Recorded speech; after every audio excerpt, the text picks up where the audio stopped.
भाइयों और बहनों, यूपीपीसीएस का फॉर्म 2020 का सबने भर दिया होगा और जिन्होंने नहीं भरा है वो जल्दी भर दें। तो मैं जो है यूपीपीसीएस की टेस्ट सीरीज शुरू करने जा रही हूँ, जिसमें सीसेट भी है आपका और जीएस भी है। तो हम सीसेट की बात करेंगे क्योंकि सीसेट में जो है हिंदी आती है और बहुत बार क्या होता है कि हम सीसेट को हल्के में लेते हैं, तो ऐसा बहुत बार हुआ है, बहुत बच्चों के साथ हुआ, उनका जीएस क्लियर हो गया और सीसेट उनका क्लियर नहीं हो पाया। लेकिन मैं सीसेट की भी सीरीज चलाऊँगी और जीएस की भी। तो मेरे वीडियो बहुत ही छोटे होंगे ताकि आपका समय बर्बाद ना हो, और आप चैनल को पहले सब्सक्राइब कर लें, और अगर वीडियो अच्छी लगे लास्ट में तो वीडियो को लाइक करें और अपने लोगों में शेयर करें और बेल आइकन को दबा लें ताकि आपको नया नोटिफिकेशन जो है बहुत जल्दी मिले। तो चलिए हम पहला जो क्वेश्चन है ये शुरू कर रहे हैं। हाँ, पहले बता दूँ, ये जितने भी क्वेश्चन हैं किसी ना किसी एग्ज़ाम में यूपी के ज़रूर आए हैं, इसलिए। और दूसरी बात, ये सिर्फ यूपी पीसीएस के लिए नहीं, हिंदी एक ऐसी चीज़ है जो यूपी के सभी एग्ज़ाम में पूछी जाती है, इसलिए जो भी एग्ज़ाम आप दे रहे हो, लेखपाल के लिए, फिर आगे आपका हाई कोर्ट आरओ या कोई भी एग्ज़ाम यूपी का, आप टीईटी हो गया या फिर आपका यूपी में बीएड हो गया, कोई भी हो गया, जो है उसमें सब में आएगा। ठीक है, तो चलिए मैं शुरू करती हूँ। पहला है हमारा, निम्नलिखित में से कौन सा शब्द परमार्थ शब्द का विलोम है, उसे पहचानें। देखिए, परमार्थ का है, परमार्थ शब्द का विलोम जो होता है वो स्वार्थ होता है। मैं यहाँ पे आपको बता दे रही हूँ, इसका आंसर होगा ए, स्वार्थ होता है। साक्षर का विलोम की बात करें, देखिए मैं यहाँ पे आपको सबके ऑप्शन जो है आंसर बता दूंगी, जिसके इसके मतलब पता है उसका बता दूंगी, ताकि आपको और एक क्वेश्चन के साथ साथ 4 क्वेश्चन क्या हो। साक्षर का जो आपका विलोम है वो निरक्षर है। ठीक है, साक्षर मतलब पढ़ा हुआ, निरक्षर मतलब जो है जिसको एक अक्षर भी नहीं पता हो। इसके बाद विद्वान का जो होता है, मूर्ख का विलोम क्या होता है, विद्वान होता है। तो मूर्ख का विलोम विद्वान होता है, साक्षर का निरक्षर होता है, और परमार्थ मतलब किसी और के बारे में सोचना, लेकिन जो परमार्थ किसी और के बारे में सोचे, लेकिन स्वार्थ मतलब जो अपने बारे में सोचे। तो पहला क्वेश्चन का आपको आंसर मिल गया है। ठीक है, इसके बाद में हम आगे चलते हैं सेकंड क्वेश्चन में। इनमें से कौन सा शब्द ज्वाला शब्द का पर्यायवाची नहीं है, ज्वाला का पर्यायवाची नहीं है। तो देखिए, अगर हम बात करें तो आग जो हो गया आपका, आग, अग्नि, अनल, ये ज्वाला के पर्यायवाची हैं। ठीक है, लेकिन कानन जो इसका उत्तर है, वो कानन जो है वो ज्वाला का शब्द का पर्यायवाची नहीं है। ठीक है, तो आपने जो छोटी क्लासेस में जब आपने हिंदी पढ़ी होगी, आपको जो कुछ थोड़ा थोड़ा याद होगा, तो यही याद रखें कि आग हो गया, अनिल हो गया, अग्नि हो गया और अनल हो गया, सारे जो हैं वो ज्वाला के पर्यायवाची हैं। ठीक है, तो आपका कानन जो है ज्वाला का पर्यायवाची नहीं है। अगला चलते हैं, तीसरा क्वेश्चन। नीचे दिए गए मुहावरों में से कौन सा मुहावरा दर्शाए गए व्यवहार का सबसे सटीक वर्णन करता है? क्या है, देखते हैं। कुछ लोगों की सोच तो साधारण होती है मगर उनका मुंह हमेशा चलता रहता है। कुछ लोगों की सोच तो साधारण होती है मगर उनका मुंह हमेशा चलता रहता है। तो इसमें बताना कौन सा मुहावरा जो है वो एकदम सटीक है। तो देखिए, अगर बात करें मन मन भाई मुंडी हिलाए, तो ये नहीं लग रहा है। ठीक है, नाच ना आगे आंगन टेढ़ा, इसका मतलब कि कोई काम हमें पता नहीं और हम नाचने की बात करें कि कह रहे आंगन टेढ़ा है। ठीक, ये भी नहीं इस पे है, क्योंकि ये कह रहे हैं कुछ लोगों की सोच तो साधारण होती है पर वो उनका मुंह हमेशा चलता रहता है। जितनी लंबी चादर उतने लंबे पैर। अपने कॉमन सेंस से लगाइए कि ये चीज़ भी नहीं होगी। ठीक है, आगे थे, अधर जल गगरी छलकत जाए। अधर जल गगरी छलकत जाए मतलब कि आपके पास ज्ञान जो है वो कम है, लेकिन आप शो ऑफ ज़्यादा कर रहे हो, दिखा ज़्यादा रहे हो, कि बोल ज़्यादा रहे हो कि हमें पता सब कुछ है, लेकिन हकीकत ये है कि तुम्हें पता कुछ नहीं है। अध जल गगरी मतलब गगरी में जो है जल है वो आधा भरा हुआ है, लेकिन गगरी छलक ऐसे रही जैसे लग रहा पूरी गगरी भरी हुई है। इसका अर्थ ये, तो आपको शायद इसका उत्तर समझ में आ गया होगा कि कुछ लोगों की सोच साधारण होती है मगर उनका मुंह हमेशा चलता रहता है। तो इसका अगर मुहावरा हम बात करें कौन सा सटीक है, तो वह अध जल गगरी छलकत जाए। आगे चलते हैं, चौथा क्वेश्चन है। इन शब्दों में से तत्सम शब्द पहचानिए। तत्सम शब्द क्या होते हैं? जो डायरेक्ट संस्कृत भाषा से लिए गए शब्द हैं वो तत्सम शब्द कहलाते हैं।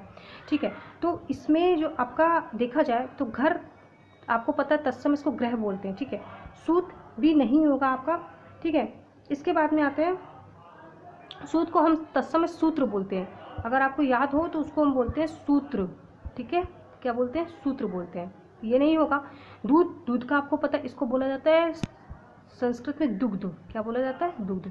तो मैं एक के साथ 4 उत्तर आपको बता के चल रही हूँ। तो अब बचा कौन सा हमारे पास में? आंसर हमारा बचा है तत्सम शब्द पहचाने। तो सीधे जो डायरेक्ट वो है वधु। जी हाँ, वैसे हम उसको बहु बोलते हैं, लेकिन अगर तत्सम की बात करें तो वो है वधु। ठीक है, आगे चलते हैं। और हाँ, आपको कहीं भी किसी भी प्रश्न में दिक्कत है आप कमेंट बॉक्स में लिखकर बता सकते हैं। अब आपके पास समय बहुत कम है, इसलिए हमें क्वेश्चन की सिर्फ प्रैक्टिस करनी है। जितना ज़्यादा प्रैक्टिस करेंगे उतना ज़्यादा हमारे लिए अच्छा रहेगा। ठीक है, आगे चलते हैं। इनमें से कौन सा शब्द इच्छा शब्द का पर्यायवाची नहीं है? इच्छा शब्द का पर्यायवाची नहीं है, नहीं कह रहा है, ये ध्यान रखना। हमेशा कभी कभी हम लोग गलती क्या करते हैं, नहीं को पढ़ते ही नहीं है।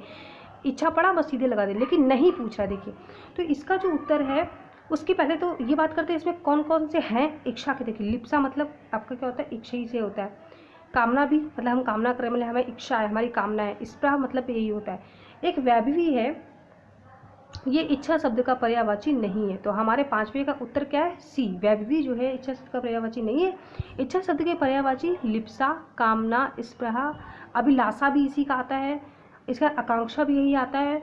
वांछा एक होता है, वांछा, ठीक है, उसका भी यही है, वांछा अभिलाषा का ही है, ठीक है। एक और दूसरा एक मनोरथ, मनोरथ है, ये भी आप याद रखना, वो आपका इच्छा का ही पर्यायवाची है, मनोरथ, ठीक है, समझ गए। आगे चलते हैं आप, छठा क्वेश्चन है, इन शब्दों में से तद्भव शब्द पहचानिए। अभी हमने थोड़े 2 क्वेश्चन पहले तत्सम पढ़ा था। तत्सम मतलब वो होता है जो शब्द डायरेक्ट संस्कृत भाषा से लिए गए हों उसे तत्सम कहते हैं। तद्भव उसका उल्टा है, जो संस्कृत भाषा से लिए गए लेकिन वो दिन प्रतिदिन जो है वो अपभ्रंश हो गए और आज उसको हिंदी में हम नॉर्मल घर की भाषा में यूज करते हैं। डायरेक्ट संस्कृत के शब्द नहीं है, उसको खराब कर दिया गया है। तो इसमें अगर हम बात करें तो आपका इसका उत्तर होगा, आपको साफ साफ दिख रहा है, उपवास हो गया, ये भी संस्कृत जैसा है, सत्य मतलब, ठीक है, ये भी आपका संस्कृत जैसा है। इसके बाद में वधु भी आपका संस्कृत के पिछले में पढ़ ही चुके हैं। तो अब बचता कौन से हमारे पास, अचरज। अचरज आपका जो है ये आपका तद्भव है। अचरज को क्या बोलते हैं हम, आश्चर्य बोलते हैं, संस्कृत में क्या बोलते हैं, आश्चर्य, ठीक है। तो वधु, उपवास, सत्य ये सारे तत्सम है, लेकिन अचरज आपका तद्भव है। आगे चलते हैं, 7वां क्वेश्चन, इनमें से कौन सा शब्द अश्व शब्द का पर्यायवाची नहीं है। फिर वही कह रही हूँ, क्वेश्चन बहुत ध्यान से पढ़ना, नहीं बोला है तो अब हम देखते हैं कौन सा नहीं है। देखिए पहले तो ये देखते हैं अश्व का पर्यायवाची है कौन सा। घोड़ा है, बिल्कुल होगा। तुरंग है, बिल्कुल होगा। और घोटक बिल्कुल होगा। अश्व के पर्यायवाची घोटक, घोड़ा, तुरंग है, लेकिन कौन सा नहीं है, सेंध। अश्व का पर्यायवाची सेंध नहीं है। सेंध अश्व का पर्यायवाची नहीं है। अश्व के पर्यायवाची हैं घोटक, तुरंग, घोड़ा। एक आपको और बता दें, इसको बोलते हैं वाजी, ठीक है। आपको शायद ये ना पता हो तो ये वाजी जो है ये भी आपका अश्व का पर्यायवाची है। और दूसरा सैंधव, सैंधव जो है वो भी आपका अश्व का पर्यायवाची है, ठीक है। अब आप थोड़ा सा कंफ्यूज मत होना, यहाँ सेंध है और यहाँ सैंधव है। सैंधव अश्व का पर्यायवाची है लेकिन सेंध अश्व का पर्यायवाची नहीं है, ठीक है, समझ गए। अब आगे चलते हैं 8वें प्रश्न में। रवि का मन आज पढ़ाई में नहीं लग रहा, उसे आज चाट पकौड़ी खाने का मन था। वो अपनी माँ के पास गया और बोला, माँ तुम आज बहुत सुंदर दिख रही हो। कौन सा मुहावरा रवि के इस व्यवहार को सबसे बखूबी दर्शाता है। मतलब क्या कर रहा है वो, उनकी अगर इंग्लिश में बोले बटरिंग कर रहा है अपनी माँ को, क्योंकि उसे कुछ खाना है इसलिए माँ की थोड़ी चापलूसी कर रहा है। तो इसका जो आपका मुहावरा होगा वो क्या होगा, सी देखिए, मन मन भाए मुंडी हिला, ये नहीं हो सकता। नाच न आगे आंगन टेढ़ा, ये भी नहीं हो सकता। अपना उल्लू सीधा करना, मतलब उसे अपना माँ से काम करवाना है तो अपना उल्लू सीधा करने के लिए माँ की तारीफ कर रहा है। ना नो मन तेल होगा, ना राधा नाचेगी, ये भी नहीं होगा। तो ये बहुत सिंपल सा है, बहुत ही साधारण है, ये आप लोग को पता होना चाहिए, ठीक है। आगे चलते हैं। 9वां, इन शब्दों में तत्सम शब्द पहचाने। देखिए तत्सम तद्भव जो क्वेश्चन होते हैं वो 2-3 जरूर आते हैं, ठीक है, और कुछ कुछ पेपर में तो 8-10 आ जाते हैं, मतलब, ठीक है। तो इन शब्दों में तत्सम है। अब हम आज देखते हैं क्या है। देखिए आपका पहला अज्ञानी, दूसरा अदरक है, आपका तीसरा किवाड़ है, चौथा आपका गाँव है, ठीक है। देखिए इसमें क्या होगा, तत्सम की बात करें, मैंने बताया आपको पहले जो संस्कृत से सीधे तौर पे लिए गए हों, तो यहाँ पे क्या बात आती है, यहाँ पे आती है अज्ञानी, ये तत्सम शब्द। बाकी अदरक जो है, अदरक जो है इसको बोलते हैं अदरक, इसको संस्कृत में बोलते हैं अदरक, ठीक, ऐसे ना कि अदरक लिखते हैं, ठीक है।